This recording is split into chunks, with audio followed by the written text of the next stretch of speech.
صبر کرنے والا کون ہے؟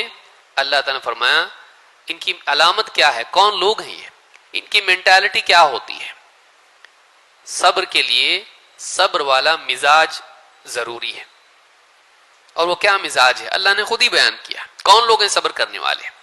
الذین اذا اصابتهم مصیبۃ قالوا انا للہ، ان کی سوچ یہ ہوتی ہے کہ وہ سر سے لے کے پاؤں تک اللہ رب العالمین کے بندے ہیں، اس کی ملکیت ہیں، میری اپنی ذات میں میرا کوئی اختیار نہیں، میرا مالک اللہ ہے، میرے پورے بدن پر، میرے جسم پر، میری روح پر حکم اللہ کا چلتا ہے، میں اللہ کی ملکیت ہوں، اللہ اس میں جیسا چاہے تصرف کرے، کبھی بیمار کرے، کبھی صحت مند کرے، کبھی راحت دے، کبھی تکلیف دے، جو چاہے کرے، میں اللہ کا ہوں، اللہ کو حق ہے، اللہ کو اختیار ہے، میرے اندر جو چاہے فیصلہ کرے۔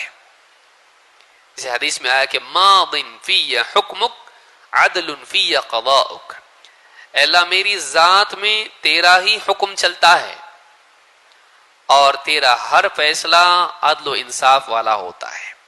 ان کی سوچ یہ ہوتی ہے، ہم اللہ کے بندے ہیں، اللہ نے ہم کو بیمار کیا، وہ ہمارا مالک، اس نے ہم کو تکلیف دی، تکلیف میں ڈالا، پریشانی میں ڈالا، وہ ہمارا مالک ہے، جو چاہے کرے، جب چاہے وہ بیمار کر دے، جب چاہے شفا دے، اس کو ہمارا مالک ہے، ہم اس سے ناراض نہیں ہوتے، اس کو اختیار ہے۔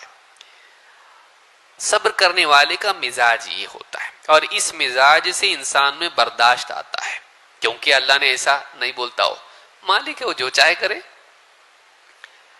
الذین اذا اصابتهم مصیبۃ قالوا انا للہ وانا الیہ راجعون، اور یہاں ہمیشہ رہنا تھوڑی ہم کو پلٹ کے کس کے پاس جانا ہے؟ اللہ کے پاس جانا ہے۔ تو صبر کرنے والے میں صبر پیدا کیسے ہوتا ہے، صبر پر وہ جم کیسے پاتا ہے؟ اس سوچ کی وجہ سے کہ دنیا فانی ہے، یہاں ہمیشہ رہنا نہیں ہے، اور جتنی دیر یہاں ہم رہنے والے ہیں اتنی دیر، اتنا وقت، چاہے وہ 4 دن ہو یا 40 سال ہو یا اس سے زیادہ، اس میں ہماری زندگی میں اللہ تعالیٰ کو حق ہے کہ جیسا چاہے تصرف کرے، جو چاہے وہ کرے، ہم اس سے راضی ہیں۔ رضیت باللہ ربا، میں راضی ہوں اس بات سے کہ اللہ میرا رب ہے، وہ جو چاہے کرے۔ تو اللہ رب العالمین نے یہاں پر بتلایا کہ دنیا میں آزمائش آئے گی، دنیا میں مصیبتیں، پریشانیاں آئیں گی، کبھی جان کے راستے سے، کبھی مال کے راستے سے، کبھی عزت کے راستے سے، کبھی کسی اور راستے سے۔ اس میں ہم کو کامیابی کا راستہ کیا ہے؟ ہمارے لیے کامیابی کا راستہ یہ ہے کہ ہم اپنے اندر ایک صفت، صلاحیت پیدا کریں، اور وہ کیا ہے؟ صبر ہے۔ تو یہ صبر ہے جو ہمیں اللہ کے نزدیک ہدایت یافتہ بناتا ہے۔ اسی لیے آخر میں کیا کہا؟